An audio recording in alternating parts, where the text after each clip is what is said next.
कांग्रेस जो एक confuse party है, उस कंफ्यूज पार्टी की तरह ही कंफ्यूज स्पीकर रहे माननीय एलओपी, जिनको मैंने सोचा कि क्या संबोधन दिया जाए, तो लिप्स ऑफ पैरट, तोते का जो जवान होता है, उस तोते के जवान में जो लिखाया पढ़ाया जाता है वही उसको बोलना है। और इस बजट पर चर्चा करते करते ये अमर सिंह साहब भी वही चर्चा कर गए। वो क्या कहते हैं? वो महाभारत को गलत कोट करते हैं, वो रामायण को गलत कोट करते हैं, वो शिव को गलत कोट करते हैं। तो जाति है ही नहीं ना। आप ये समझें कि वो कहते हैं कि जो मैं हूं वो दिखता नहीं, मैं जो दिखता हूं वो मैं नहीं। प्रधानमंत्री जी ने जो एजेंडा सेट किया, कृष्ण की तरह चारों तरफ आप बिलबिला रहे हो और सारी ऑपोजिशन की पॉलिटिकल पार्टी कौरव की तरह प्रधानमंत्री के एजेंडे पर ओबीसी ओबीसी चिल्ला रही है। माननीय सदस्य श्री निशिकांत दुबे जी। हाँ जी, थैंक यू सर। 2 मिनट ज़्यादा कोई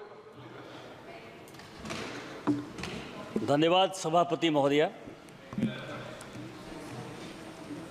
मैं माननीय प्रधानमंत्री जी और माननीय वित्त मंत्री के इतने ऐतिहासिक बजट के धन्यवाद प्रस्ताव पर बात करने के लिए खड़ा हूँ।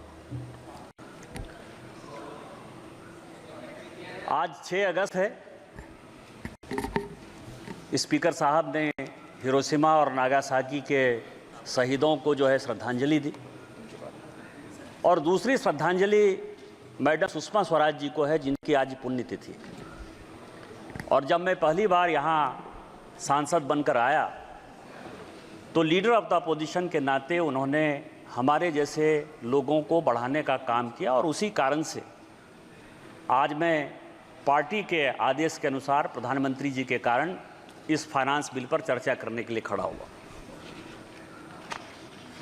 मैं सोचता था कि कांग्रेस के जो स्पोक्स पर्सन हैं या जो वक्तव्य देने वाले हैं, वो फाइनेंस बिल पर चर्चा करेंगे, वो देश के स्थितियों के बारे में बताएंगे, हमारी सरकार ने क्या बुरा किया इसके बारे में बताएंगे। लेकिन कांग्रेस जो एक कंफ्यूज पार्टी है, उस कंफ्यूज पार्टी की तरह ही कंफ्यूज स्पीकर रहे। फाइनली उनका समय जो है कांग्रेस पार्टी को कट करना पड़ा, अब दूसरे स्पीकर बोलने के लिए खड़े हुए। आज स्थितियां क्या मैं देख पा रहा था, मैं सभापति महोदया, मैं डिरेल नहीं होना चाहता। आज स्थिति क्या है पूरी दुनिया की? पूरी दुनिया की स्थिति क्या है? पूरी दुनिया की इकोनॉमी, यदि वर्ल्ड बैंक की, IMF की, फोर्ब्स की, अमेरिका की, जिनकी नीतियों से कांग्रेस बहुत प्रभावित रही है, यदि उनके रिपोर्ट को देखें तो पूरी दुनिया में 2.5% से लेकर 2.7% ही GDP बढ़ रहा है। पूरी दुनिया करा रही है। आप लंदन जाइए, आप न्यूयॉर्क जाइए, आप वाशिंगटन जाइए, आप पूरे यूरोप जाइए, सारे दुकान बंद होते हुए नजर आएंगे। बेरोजगारी की भयंकर सीमा है। इन्फ्लेशन का रेट यदि आप कहेंगे, कोई ऐसा मुल्क नहीं है जहां की 8% से कम इन्फ्लेशन है। पूरी स्थिति खराब है, चाहे करंट अकाउंट डेफिसिट का हो, चाहे GDP ग्रोथ का हो, फिस्कल डेफिसिट का हो, जिस भी पैमाने पर आप पूरी दुनिया को आंकने का काम करेंगे, आपको लगेगा कि माननीय प्रधानमंत्री जी और माननीय वित्त मंत्री निर्मला सीतारामन जी की नीतियां इस देश के लिए इतनी सक्सेसफुल हैं कि आज भी भारत आशा की किरण है। पूरी दुनिया में 7% से ऊपर GDP इसका ग्रोथ।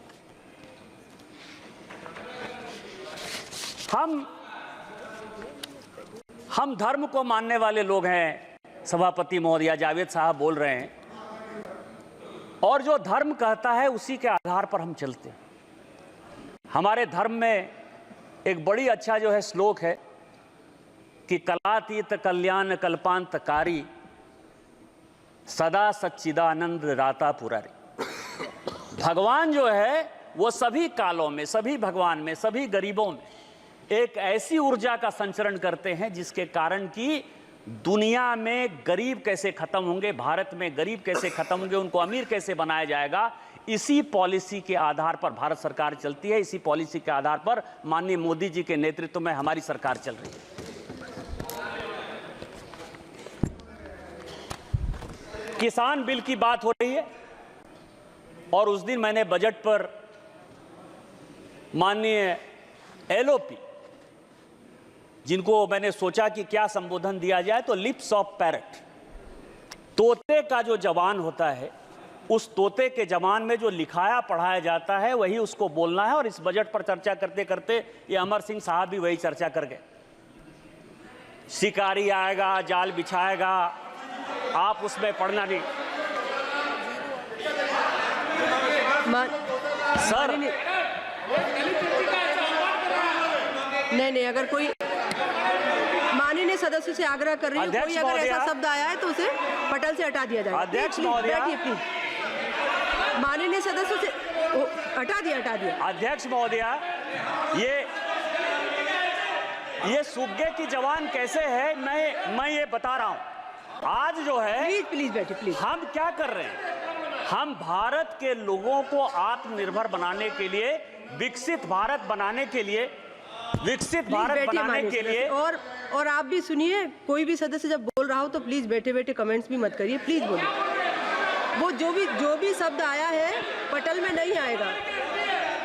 विकसित भारत बनाने के लिए हम काम कर रहे हैं और उसके लिए इस बजट में जो सबसे बड़ा प्रपोजल है कि जो फॉरेन फाइनेंशियल इंस्टीट्यूट है, एफडीआई में जो कॉरपोरेट आते हैं, क्योंकि हम इकोनॉमी में जा रहे हैं, आरएनडी में जा रहे हैं, नए नए इंडस्ट्री में जा रहे हैं, तो वो यदि कंपनियां हमारे यदि इन्वेस्ट करना चाहेंगी तो उनके टैक्स को हमने जो है कम किया। और कम क्यों किया? क्योंकि हमारा मुकाबला सिंगापुर से है, हमारा मुकाबला अबू धाबी, यूएई, इनसे है, जहां की टैक्स की जो स्थिति है, कॉर्पोरेट टैक्स की स्थिति ऐसी है कि वो 20-22% से ज्यादा नहीं, कई एक जगह तो टैक्स ही नहीं है। और उस इंडस्ट्री को जब बैठना है, जब बैठकर आएंगे, इंडस्ट्री आएगी, तो यहाँ के बच्चों को रोजगार मिलेगा, डेवलपमेंट होगा, मेक इन इंडिया में जाएगा। और जो 2047 का एक संकल्प है कि हमको एक विकसित भारत बनाना है, जो 2027 का एक संकल्प है, जो रिपोर्ट कहती है, फोर्ब्स की रिपोर्ट करती है कि 2027 तक ऐसा संभव है, जो भारत जिस इकोनॉमी के साथ बढ़ रहा है, हम तीसरी वर्ल्ड की सबसे बड़ी इकोनॉमी हो जाएंगे। उसमें जो ये राइडर है, जिस पद पर सभापति महोदया उन्होंने बोलते हुए किस तरह से अराजकता फैलाने का काम किया, ये मैं आपको बताऊंगा। वो कहते हैं, वो क्या कहते हैं, वो महाभारत को गलत कोट करते हैं, वो रामायण को गलत कोट करते हैं, वो शिव को गलत कोट करते हैं, और उसके बाद वो कहते हैं, ये मैं बोल रहा हूं, मतलब आप ये समझिए, और वो ये कहते हैं कि हम जो है अराजकता फैलाएंगे, तुमको जो करना है।